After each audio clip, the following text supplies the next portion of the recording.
Hello नमस्कार सबैलाई।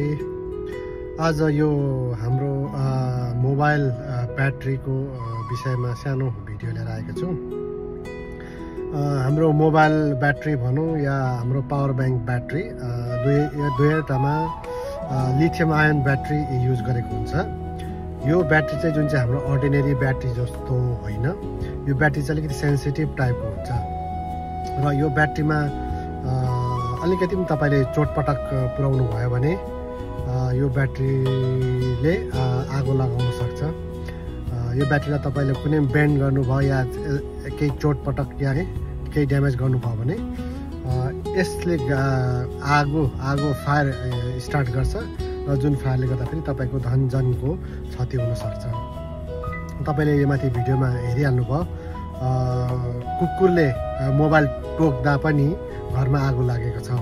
यसैले हजुरहरूलाई एउटा के भन्न चाहन्छु भने जति पनि तपाईँहरूसित पुरानो मोबाइल छ या नयाँ मोबाइल छ घरमा, त्यसलाई यो डगहरूदेखिको लिएर ससाना नानीहरूदेखि अलिकति टाढा राख्नुहोस्। सकेसम्म पुरानो मोबाइलहरू जुन चाहिँ युज नभएको मोबाइलहरू छ, ब्याट्रीहरू तपाईँले निकालेर त्यसलाई तपाईँले सुरक्षित जग्गामा डिस्पोज गर्नुहोस्।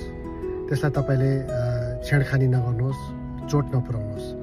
यदि केही कारणवश तपाईँको ब्याट्रीमा आगो लागेको खण्डमा तपाईँहरू अत्तालिने काम छैन। त्यसलाई तपाईँहरूले बलुवाले सबै पुरेर राख्नुहोस्। एउटा सानो बर्तनमा बलुवा ल्याउनुहोस्, बलुवाले पुरेर राख्नुहोस्, आफै आफ त्यो निभेर जान्छ।